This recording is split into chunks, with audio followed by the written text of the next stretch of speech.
Hey, what is going on, ladies and gentlemen? All right, so check it out. Welcome to another episode of Unlocking Excellence with your main man, Coach Eric Schwefel. What is up, y'all? I hope you're ready for an awesome episode that we have for you today. So check it out. If you haven't already, go ahead and click subscribe. If you haven't like this thing. If you haven't already, please rate and review this. And if at the end of this, you feel like it's worthy of being shown to your audience, please go ahead and share this bad boy out. I would love for it to reach more people, and I would be so thankful if we were able to make that happen. Okay. So today, usually it's a bit of a woo-woo subject, I guess, but at the same time, it's not, right? So we're going to talk about how much you allow yourself to see today. How much do you allow yourself to see? Now, and feel and all that kind of stuff, right? Now, the reason why I say it's a little bit woo-woo is because it's just not in the topic of normal conversation with people, right? When you talk about awareness, when you talk about consciousness, and when you talk about the universe, and you talk about how all the metaphysics and everything like that, neuroplasticity and brain chemistry and psychology and psychoanalytics and all this kind of stuff, most people are like, whoa, this guy's a space cadet, right? Which is totally cool. I don't give two shits, but I like to forewarn people about that because we're going to depths that you might not be used to, and that's okay. I might not even be used to it. You know, I've been in conversations where I was surprised to hear the words that were coming out of my mouth come out of my mouth, and then to hear the words that were coming out of somebody else's mouth to come out of their mouth. And, you know, we discover what we believe whenever we conversate. So how much are you allowing yourself to see, right? That's a really good question. And the reason why I ask that is because there's so much going on in the world right now as far as like with COVID-19 and with all these other political things that are happening. There's a lot of explosions that are happening in the world. There's all these other kind of things. And I'm not trying to lead down a conspiracy rabbit hole, although we can have a conversation about that. What I'm doing is I'm bringing this down into an individual level, right? So if you look at a global scale, you can see a whole bunch of different things happening, and then it gets you to start thinking like, oh, maybe there's a little bit more that's going on underneath the surface, right? Now, that's the result. What we're seeing on the outside is the result. We're seeing how things are happening, what decisions have been made by certain people, and now it's playing out on the global scale. The same thing happens in our own life, right? So your bank account, your wallet, your pocketbook, your body, that's a result. Your mind, your thoughts, your words. Not only can that be a causation, but it's also a result. So what I mean by that, right? Let's look at the body, because I can talk about the body all day long. Unlocking Excellence had its basis, and I have my basis in kinesiology, right? The study of movement throughout the body and in the body throughout its motor patterns. Well, the mind has certain patterns too. So with that being said, what I find crazy interesting is humans tend to get very upset at the results that they have. And what they tend to do is blame others for the results that they have, right? We always look for that. And even in marketing, we talk about that a lot. How one of the first things that you want to do is you want to take the responsibility and the ownership of the problem off of your client. Well, guy that I follow, he is a phenomenal marketer. I love the way this man thinks, and I love the way he's able to communicate his message.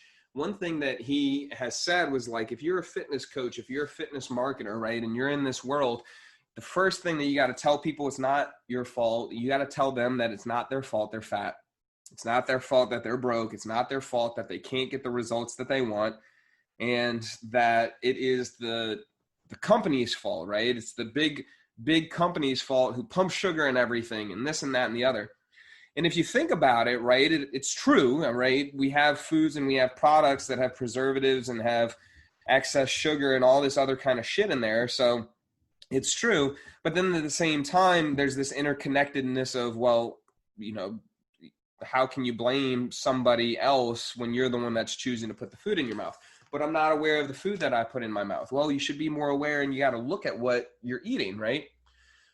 So when I get to coaching with people, we get to this point where we look at what their world is like, and what results are in their life. What is happening on the outside? And there's two different avenues depending on what that person really chooses. And I'm sure we'll divulge more avenues that they can take in this podcast. So one of those avenues, right, is the cookie cutter. It's like, hey, I'm motivated to go. I know that I need to take actions. Tell me what I need to do. And then you tell them, they do it. They lose the weight. They feel great. They've made the change and they keep moving forward. Perfect, right? Those type of people, what normally happens is they're pretty committed. They've come to a point in their life where they're ready to make the decision to get healthy, and they make the decision and it happens especially quick. Awesome for them. High fives. Those are some of my favorite clients because they know what they want. They have the desire to do it, and then they move forward accomplishing what they want to do. Then there's the second avenue, right? And what happens is what tends to happen is there is a certain amount of information and education that people have had, and now they've got to release those beliefs and information and education that they have, and they have to adopt something new. And that's especially difficult with people. Now you have the people who are ready to learn something new and who are eager, and it's a new world, and they're embracing that fear and they're embracing those feelings. And you have another avenue, right, where there's a lot of fear that takes place, and rightfully so. I mean, why not? You're seeing, right, speaking from their perspective, you're seeing that a lot of the things that you believed and the actions that you took and all this other shit that you used to do, it doesn't work, and it hasn't worked, and it won't work anymore. And it's like, well, shit, what am I supposed to do with this? Like I've been operating like this for my entire life. What am I supposed to do now? I'm not going to change. And some people stay stuck in their ways. And others, what happens is they start to change, but then they realize that, hey, this is too hard. I'm losing my willpower. And they start to kind of fall back into the old habits. Totally cool too. Shit happens, right?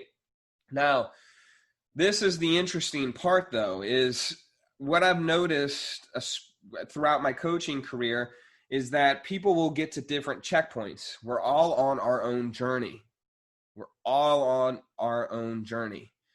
Life is the journey and you're the path, right? You get to choose. And I'll never forget it. It was a few years ago, before I owned my own business. I was speaking to a client and we really were getting into the mindset portion of things. And y'all, if you don't already know, mindset is everything. I mean, it's literally everything. It is as much as you could believe it to be and even more. And it's insane. Anyway, so we got down to the point when we started talking. We got down to the point where we figured out what was wrong and why she didn't want to eat the way that she was eating or whatever it might have been the problem. And what we determined was that she was still holding on to a belief that she had from when she was a teenager. And this woman at the time was right at 42, right at 43. And we traced it all the way back to when she was a teenager, matter of fact. We traced it all the way back, and she was a bit of a rebellious person. Then we got to a point where she was quiet. And she didn't say anything. It was almost like walking up to a door where you knew what was behind the door, but if you opened the door and you saw the truth, there's no way that you could go back, and you couldn't keep doing what you were doing because you knew the truth and you knew what was happening, and she didn't want to open that door. So she had got so far within her journey, and then she got to a certain point, and she decided this is as far as I want to go because I don't want to face this certain part of myself. Fear can mean fuck everything and run. Fear can mean, let me see real quick. I had this written down.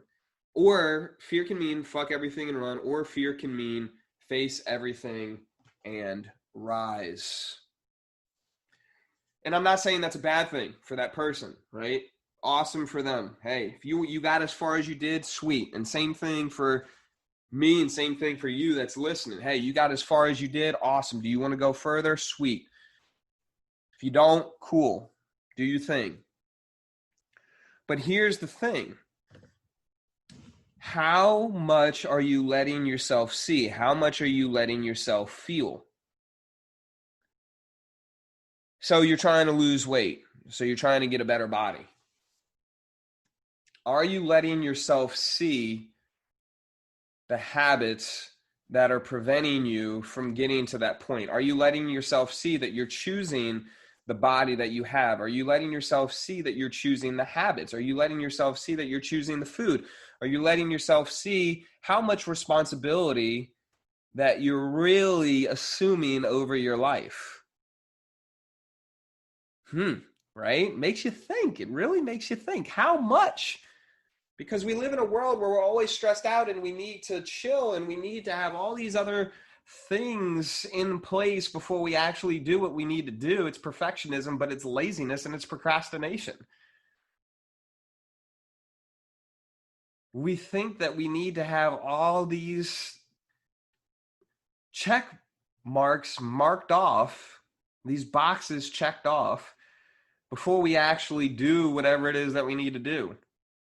I was listening to a podcast a couple of days ago, Mind Your Business podcast with James Wedmore, and he was talking about, I've seen the study before, but it was, I think, a group of scientists who decided to make their own little like commune, and it was self-sustainable. And one day they decided they wanted to sail. They wanted to build a boat and sail across the world. So they built a boat and they sailed across the world.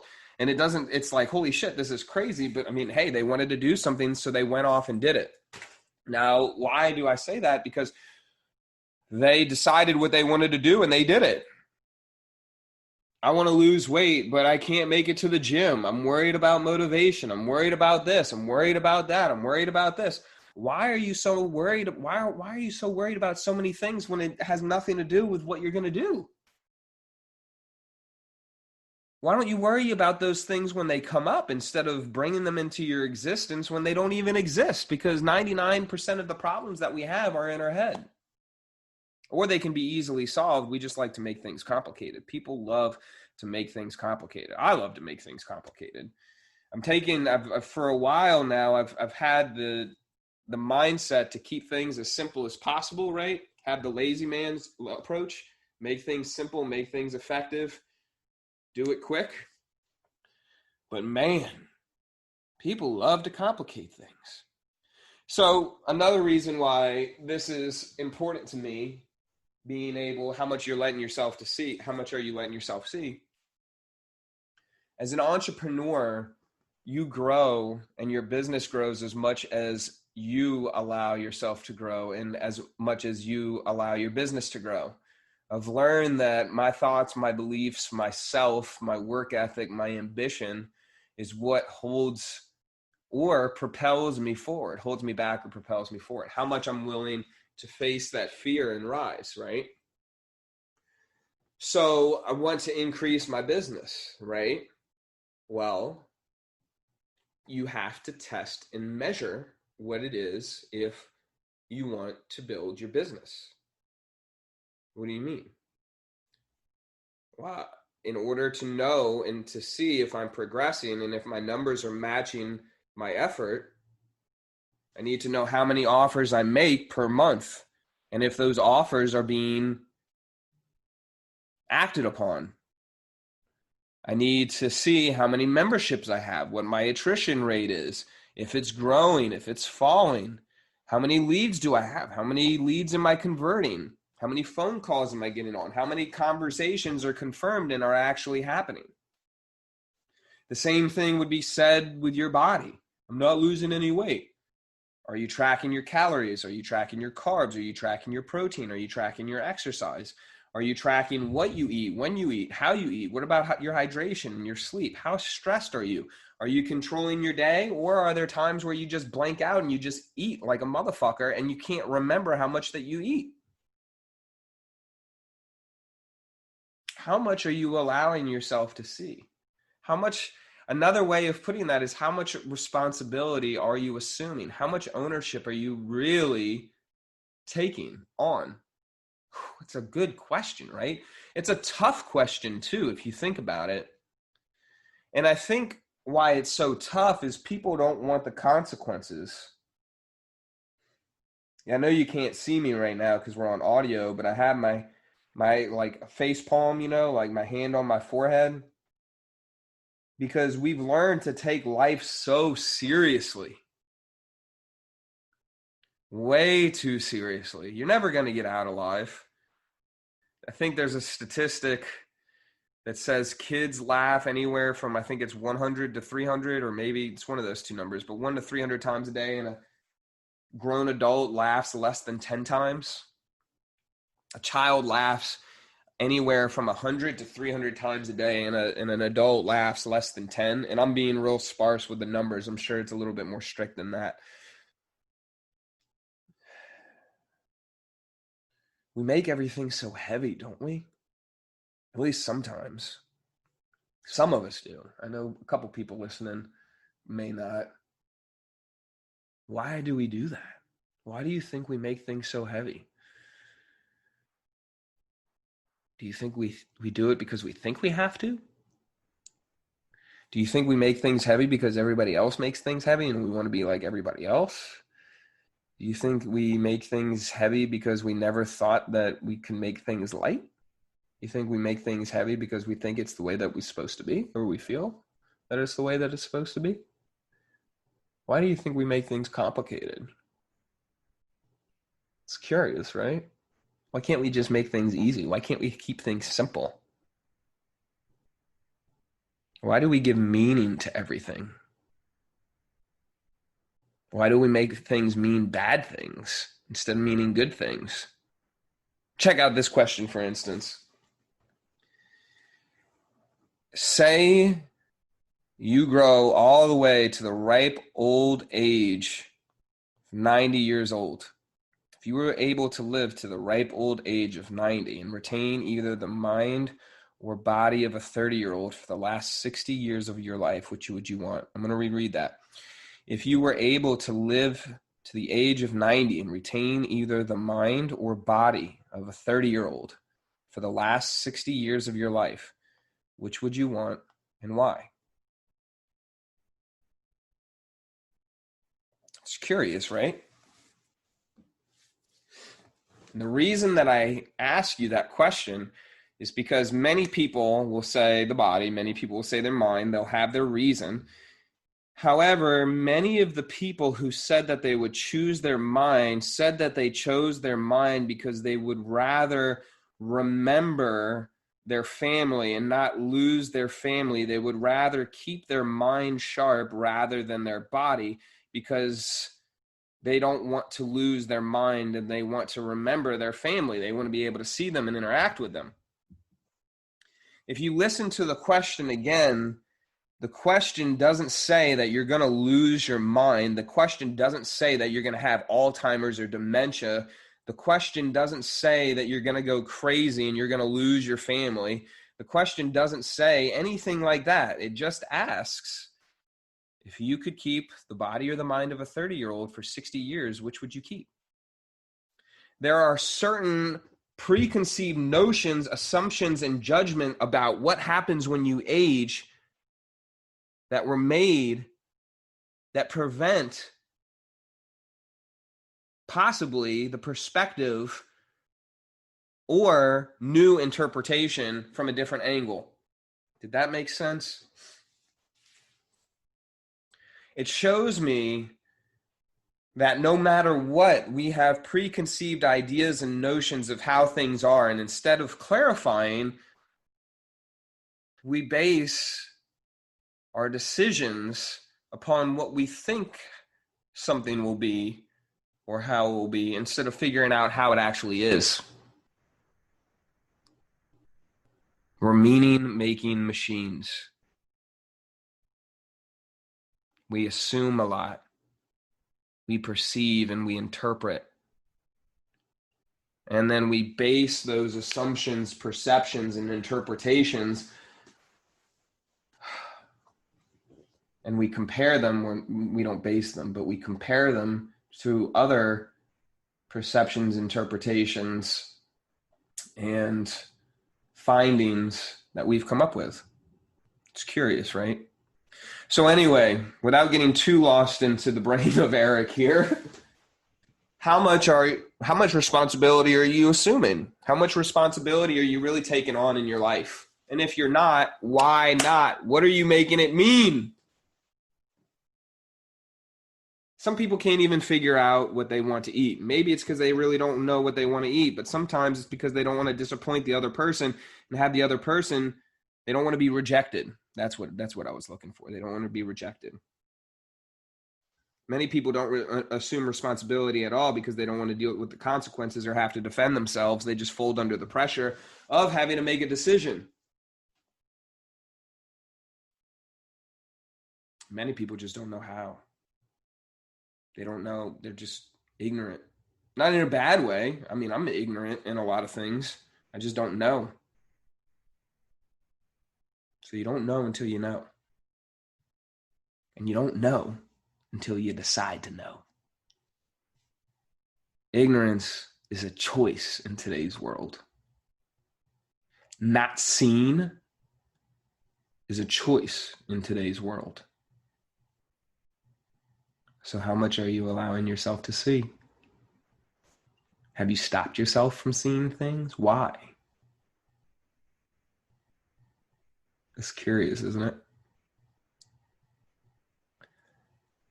So, my friend, I love you. I hope you have a great day. I hope you enjoyed this. A little bit deeper, right? I feel like we could talk on this subject forever, honestly. How much are you allowing yourself to see? How much are you allowing yourself to be fully? Why or why not? All right, my friends. So with that being said, I love you. I hope you have a great day. You are amazing. You're unstoppable. And if you like this podcast, please let me know. If you shared it out, tag us in it. If you aren't already subscribed, subscribe, and then definitely hit that rate and review. Let me know what you think. I want to get this out to more and more people. I'm really enjoying podcasting and just speaking my thoughts. I hope you're enjoying it too. If you are, let me know. If you're not, let me know, and we'll talk soon. You, my friend, are unstoppable. Have a great day. Peace.